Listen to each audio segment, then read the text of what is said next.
যে ভায়োলেন্ট হয়ে রাস্তা ক্লিয়ার করতে আমি চাই না। কারণ আমি কিছুক্ষণ আগে বলছি আমি নিজেও ইঞ্জিনিয়ারিং লাইনের স্টুডেন্ট ছিলাম। আমি তোমাদের যতজন এখানে আসো সবাইকে আমি আমার ছোট ভাইয়ের মতো দেখি। হয়তোবা বড় ভাই হিসেবেই ধরো যে আমি বলতেছি যে তোমরা যদি আমাদেরকে সহায়তা করো, রাস্তায় গাড়ি আটকায় তো কোনো লাভ নাই, গাড়ির মতো যেতে থাক। তোমাদের দরকার হয় আজকে আমি এখানে বসে বা দাঁড়ায় রাস্তার পাশে যার যে মনের দুঃখ আছে সবারটা শুনবো, সবারটা আমি নোট করবো এবং সবারটা নিয়ে আমি কথা বলবো। প্রশাসনের যার সাথে কথা বলা লাগে দুর্ভোগ সৃষ্টি করি, আজকে হয়তো জনগণ কিছু বলবে না, কালকে বলবে না, পরশু বলবে না, কিন্তু তারপর থেকে আস্তে আস্তে বিরক্ত হইতে থাকবে মানুষজন। বিরক্ত আজকে থেকেই হচ্ছে। আমি সবার কথা দাও। এখন গত কিছুদিন আগে কিন্তু ঢাকা কলেজে একটা আন্দোলন করছে এবং চলতেছে, কিন্তু ওরা কিন্তু এক পর্যায়ে রাস্তা ছেড়ে দিতে বাধ্য হয়েছে, কারণ দেখছে যে সারা দেশের মানুষজন আর ওদেরকে ওইভাবে সাপোর্ট দিচ্ছে না, মানে মানুষজন বিরক্ত হয়ে গেছে। আমরা আন্দোলন করব, তোমরা আজকে রাস্তা আটকেছো আমরা দেখছি। এখন আমি যেহেতু সেনাবাহিনীর পক্ষ থেকে আসছি, তোমরা যদি আমাকে বিশ্বাস করো যে ময়মনসিংহ স্পেসিফিক্যালি ময়মনসিংহ টেকনিক্যাল বা ময়মনসিংহ শিক্ষা বোর্ড এখানে কোনো সমস্যা হচ্ছে বা এখানে এভাবে বলতে হবে, আমি তোমাদের হয়ে তোমাদেরকে সর্বোচ্চ সহযোগিতা করব। সেনাবাহিনীর পক্ষ থেকে আমি তোমাদেরকে এই আশ্বাস দিচ্ছি, মানে যেভাবে লিগাল ওয়েতে প্রাতিষ্ঠানিক ভাবে যে অফিসারের সাথে কথা বলা লাগে বা যে প্রশাসনিক কর্মকর্তার সাথে কথা বলা লাগে আমরা এটা করব।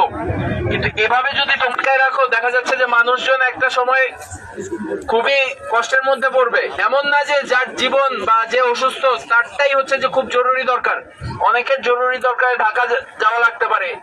আমাদের অনেক ভাই বোন আছে যারা বিদেশে থাকে, রেমিটেন্স পাঠায় না, আছে না? তোমাদের সবার, আমার ফ্যামিলিতেও আছে। তো তাদের যদি কারো ফ্লাইট থেকে থাকে, তুমি চিন্তা বসে আছে, সে যদি ফ্লাইটটা মিস করে তার তো জীবনে অনেক বড় লস হবে। তো সে কি বুঝবে যে তোমার কি কষ্ট? সে কিন্তু তোমার ব্যাপারে পরবর্তীতে সমবেতী হবে না। সেভাবে ওটাও আদায় করার জন্য তো আমার রাস্তায় রেখে আমার মেরে দিছে, তা আমি কেন ওর জন্য রাস্তায় নামবো?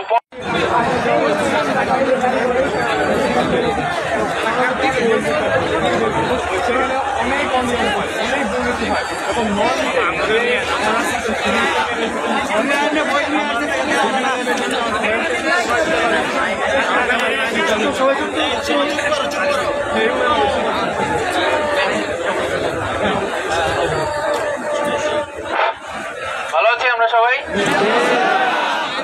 আলহামদুলিল্লাহ ভালো আছি। আমি এটা বলতাম, ভালো থাকলে তো আমাদের রাস্তায় আসতে হয় নাই, তাই না? আচ্ছা নাই, আচ্ছা পলিটেকনিকের স্টুডেন্ট আমরা সবাই, ধরো যে ইঞ্জিনিয়ারিং লাইনের স্টুডেন্ট, ঠিক আছে? তোমরা হচ্ছে জাতির মেধাবী সন্তান যারা আছো। আচ্ছা, এই কারণে বললাম, আমি বুঝি ইঞ্জিনিয়ারিং লাইনের যে পড়ালেখা কষ্ট, কতটা কষ্ট, এবং ইঞ্জিনিয়ারিং লাইনে সবচেয়ে বেশি অবহেলা এবং বঞ্চনার শিকার। আমি এই বিষয়ে ধারণা রাখি, কারণ আমি 6 মাস একটা ইঞ্জিনিয়ারিং ইউনিভার্সিটিতে পড়ার সুযোগ পাইছিলাম, পরে যদিও কমপ্লিট করতে পারিনি। আমি বুঝি, যেমন ধরো যে 9ম গ্রেডে যে পোস্টে আছে সেখানেও কিন্তু ইঞ্জিনিয়াররা 100% যারা বিএসসি করে তারা যাওয়ার সুযোগ পায় না, ঠিক আছে?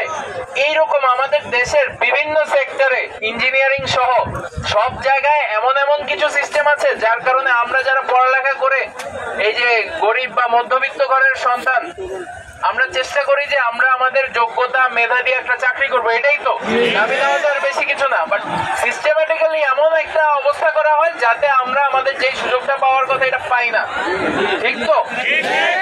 এই কারণেই তো আমরা এখানে এসে বসছি, এটা আমিও বুঝতেছি। আমরা সবাই সমবেতী, কিন্তু একটা জিনিস তো একদিনে ঠিক হয় না। ধরো যে আমাদের দেশের গত কয়েকদিন আগেও এবং এখন পর্যন্ত সবচেয়ে আলোচিত বিষয় কোনটা? কে বলতে পারবা? যেই বিষয়টা নিয়ে সবচেয়ে বেশি বিতর্ক হচ্ছে নির্বাচন, রাইট?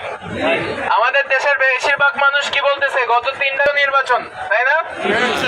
এই যে চিন্তা করো, যে নির্বাচন দেশের ভাইটাল একটা জিনিস, এই নির্বাচনটা নিয়ে আমাদের দেশে অনেক ঝামেলা হয়েছে এবং হচ্ছে। দেশের সব জায়গায় পদে পদে ঝামেলা আছে, প্রশাসনের লোক হিসেবে আমরা স্বীকার করে নিচ্ছি, ঠিক আছে? আমি এই জিনিসটা সাহায্য সহযোগিতা করতে হবে, চিন্তা করো। আমি একটা কথা বলি স্যার, আমি সবাইকে বলার সুযোগ দিব, আমাকে একটু বলতে দাও। আগে কিন্তু আমরা কিন্তু এই যে 5ই আগস্টের পর থেকে প্রতিদিনই কোনো না কোনো আন্দোলন দেখছি।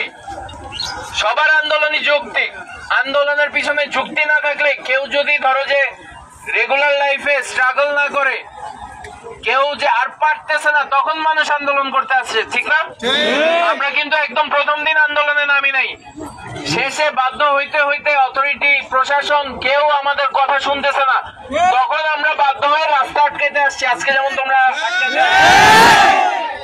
এই যে আমাদের আন্দোলনের যে দিকটা আছে, এটা তোমরা দেখো যে তোমরা কিন্তু কোনো ঝামেলা করো নাই, জাস্ট রাস্তা আটকায় বসে আছো, একদম অহিংস একটা আন্দোলন।